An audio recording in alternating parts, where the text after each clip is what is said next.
And then there's Elisha, the ascension of Elijah. Yes. Bible is absolutely jam-packed with UFO incidents if you read it in that light. And the transfiguration Yes. of Christ. Yes. Also in the Bible you've got descriptions of cloud UFOs, taken up in the clouds. Then there's the three Marys at the tomb. Yes. Because two figures were seen. Oh, you mean the figures in white?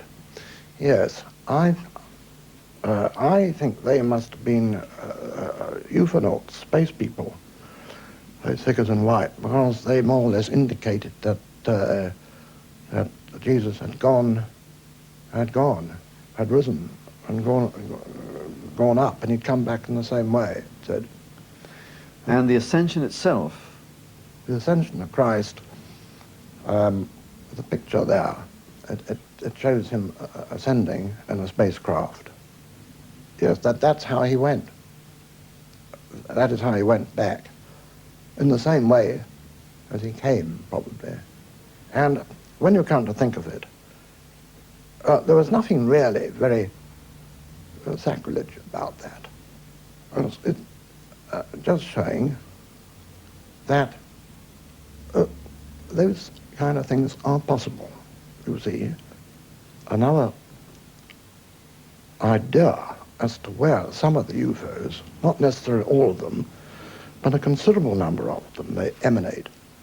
And that is from inside the Earth. From inside the Earth? Inside the Earth.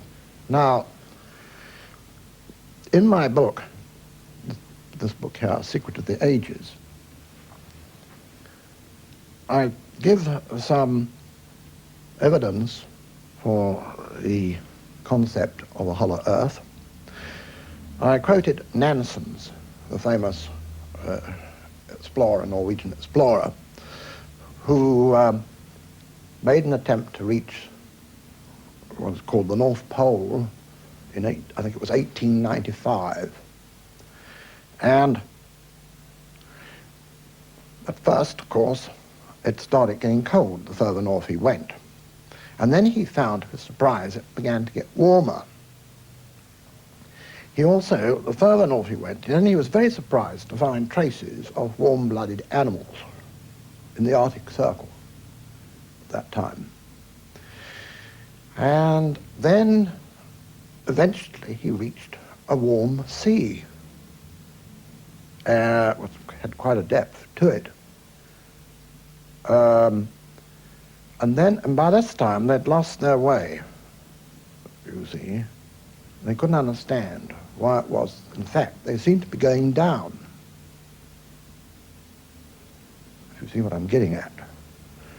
Well, look, just take a look at these pictures showing the whole, you'll see,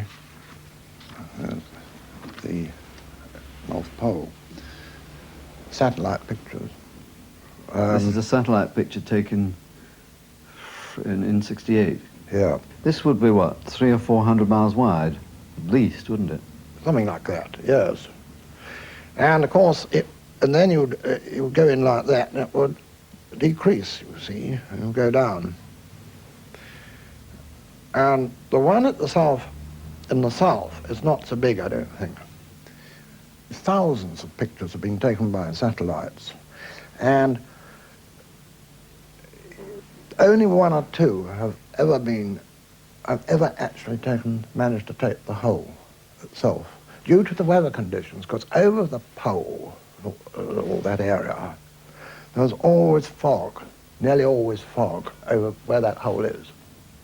So, it is my thesis that inside the Earth, there is a very advanced technology of people there, their descendants still there, with the old technology that they had, and these spacecraft.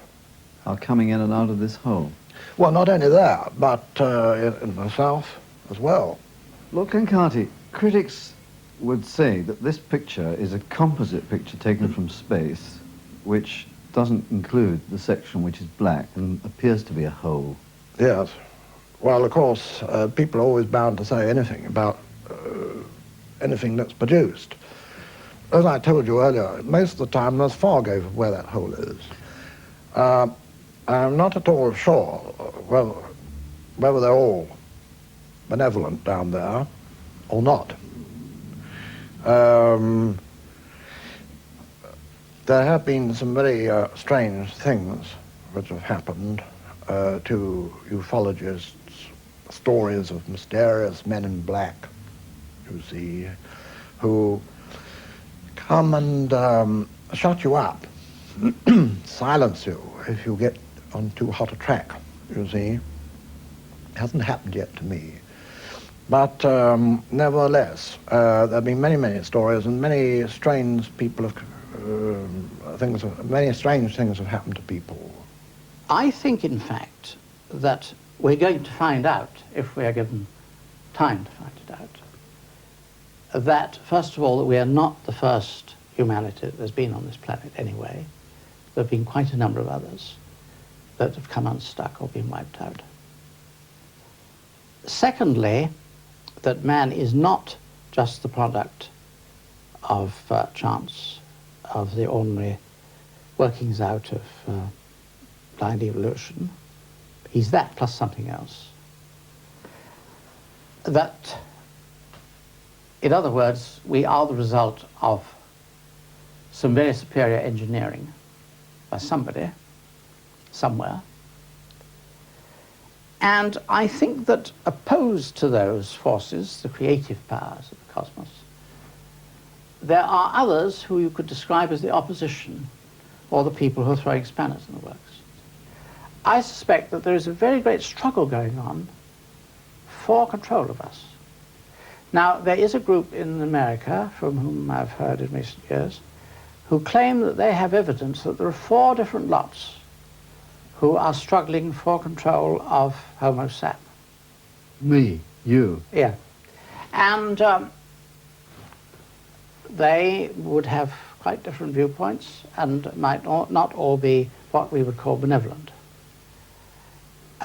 This would explain a great deal, because almost without exception, these beings of different sizes and shapes are never seen in association with each other.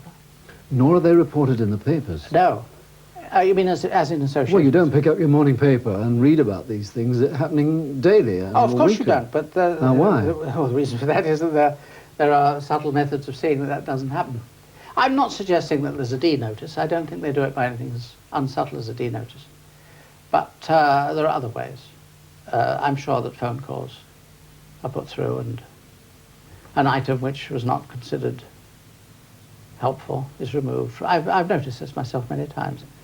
Professor Jung postulated the notion that this was some sort of kickback from fear, that when people were under the impression that they were in great danger from being blown up by atomic bombs or whatever, that they tend, for some reason which I don't understand, to see things out in the sky. That, in fact, man has always looked up to the heavens for rescue, hasn't he? Indeed he has, yes. And if they do see things under these circumstances, then this is equally something which is worthy of examination, I would say. Medical examination or scientific examination. And anyway, Professor Jung, I believe, because we know his niece, Frau Zinstag, she told us that Professor Jung was quite convinced towards the end of his life that this was a very real phenomenon. A real phenomenon in terms of human experience, yes. But not necessarily objectively true in well, terms of physical things out there. Well, I've not gone along very much on the nuts and bolts theory, as I call it anyway, but there's something happening in the minds of people which is caused by, almost certainly, by these objects. That's how I see it. So you've got a circle, that there's something out there which is causing the brain, the human brain, this is to a react in a certain yes, way. Yes, this is a distinct possibility. Because if these were otherwise extraterrestrial pilots surveying the Earth, then they've been an awful long time doing it and not getting anywhere or making contact with us, direct contact, only just in odd individual cases with odd people. There's certainly not a planned invasion or anything like this. It doesn't appear like this at all. It's like a child fishing in a pond. That's indeed. What are we looking for? Something solid or something tenuous? That's a question I ask myself